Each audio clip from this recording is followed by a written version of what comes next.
नमस्कार, मैं बाल भगवान और आप देख रहे हैं 7th फेज 24। साथियों, शिक्षा मंत्री बैकफुट पर आ गए हैं। जी, आप सही सुन रहे हैं, शिक्षा मंत्री बैकफुट पर। वो जो बयान दिए थे कि आपका आवश्यकता हुई तो हम देश भर में विज्ञप्ति निकालेंगे, देशव्यापी विज्ञप्ति निकालेंगे और इंटरव्यू लेना भी एक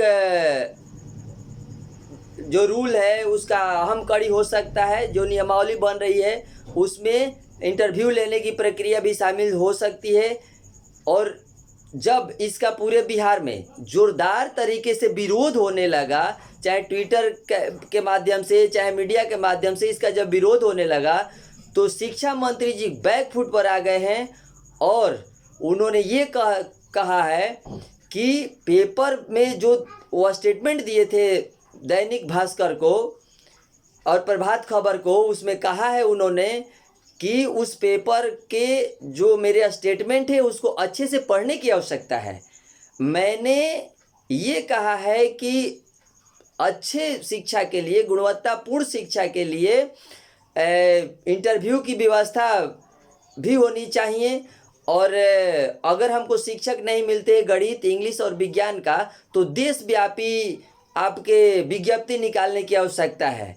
लेकिन जब उनका विरोध शुरू हो गया तो वो बैकफुट पर आते हुए और शिक्षा मंत्री जी ने पुनः स्टेटमेंट दिया कि उस पेपर के जो न्यूज़ है उसे पुनः और अच्छे से पढ़ने की आवश्यकता है। मैंने ये ज़रूर कहा है कि आवश्यकता महसूस हुई तो ऐसा किया जा सकता है, अर्थात आपका देशव्यापी विज्ञप्ति निकाली जा सकती है और इंटरव्यू की प्रक्रिया जोड़ी जानी चाहिए अच्छे शिक्षक प्राप्त करने के लिए, शिक्षक चयन की प्रक्रिया को अच्छे बनाने के लिए। लेकिन अभी इसकी मुझे आवश्यकता नहीं है।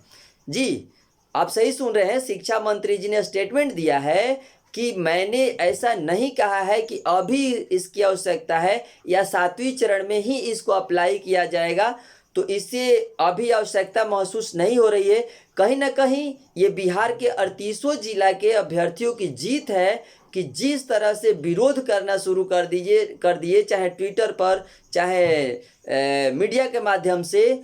और जब ये बातें माननीय शिक्षा मंत्री प्रोफेसर चंद्रशेखर यादव जी तक पहुंची तो वो बैकफुट पर आने के लिए मजबूर हो गए और उन्होंने तुरंत अपना स्टेटमेंट बदलते हुए ये बात कह डाली कि अभी इसकी आवश्यकता नहीं है, अभी इंटरव्यू या देशव्यापी विज्ञप्ति निकालने की आवश्यकता नहीं है। तो मेरे हिसाब से मैं इसे बिहार के 38 जिला के अभ्यर्थियों का एक अच्छा कदम मान रहा हूं कि अगर हमारे प्रति, अगर 7वें चरण प्राथमिक शिक्षक बहाली के प्रति कोई भी दुविधा उत्पन्न करने का प्रयास कर रहा है, चाहे वो मंत्री ही क्यों ना हो, वो नेता ही क्यों ना हो या अधिकारी ही क्यों ना हो, तो डट कर उसका हमें विरोध करने की आवश्यकता है। और हुआ भी ऐसा ही, और उसका परिणाम भी देखने को मिला, जिससे कि आपके शिक्षा मंत्री जी को बैकफुट पर आना पड़ा और पुनः अपने स्टेटमेंट को बदलते हुए 7वें चरण प्राथमिक शिक्षक बहाली के अभ्यर्थियों के फेवर में उन्हें स्टेटमेंट देना पड़ा। तो मैं इसको बिहार के 38 जिला के अभ्यर्थियों का मतलब कर्तव्य और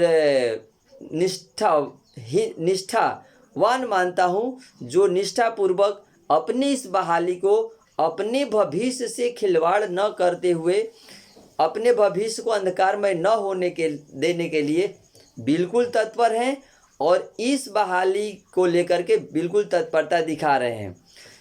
शिक्षा मंत्री जी सोच रहे थे कि हम कुछ भी कह के निकल जाएंगे और हमारा विरोध नहीं होगा, हमें कोई क्या कर सकता है, हमारा कोई क्या कर सकता है, क्योंकि अब तो हम शिक्षा मंत्री जो बन गए हैं। कहीं ना कहीं ये कुर्सी का जो घमंड है शिक्षा मंत्री जी के पास, ये तो बिल्कुल झलक रहा है और इसी के दंभ में आकर के वो उल्टा पुल्टा कुछ भी बयानबाजी कर दे रहे हैं। उन्हें अभी एक्चुअल में हमारा दर्द पता नहीं है, हमारी कठिनाई को पता नहीं है कि आज 3 साल से लगातार हम इस चीज़ के लिए तड़प रहे हैं और आ करके जो मन करे वो बयान दे रहे हैं और सोच रहे हैं कि जैसा मन वैसा हम कर देंगे। और बिहार के जितने भी अभ्यर्थी हैं 7वीं चरण प्राथमिक शिक्षक बहाली का जो इंतजार कर रहे हैं वो यूं ही देखते रह जाएंगे, हमारे हर कदम का स्वागत करेंगे, हमारे हर कदम का स्वागत करेंगे। काहे कि हमने जो बोल रहा है कि तुरंत बहाली देनी है, लेकिन इससे आश्वासन से नहीं, अब हमें विज्ञप्ति चाहिए और विज्ञप्ति से कम कुछ नहीं चाहिए। जी साथियों, मैं जोड़ना चाहूँगा इसमें कि जैसा कि आप सभी जानते हैं, आज 7वीं चरण प्राथमिक शिक्षक बहाली के लिए विज्ञप्ति के लिए शेड्यूल के लिए आज शिक्षक दिवस के अवसर पर पटना में एक बहुत बड़ा कार्यक्रम रखा गया है। 7वीं चरण प्राथमिक शिक्षक बहाली के अभ्यर्थियों की तरफ से मानव श्रृंखला का निर्माण होना है।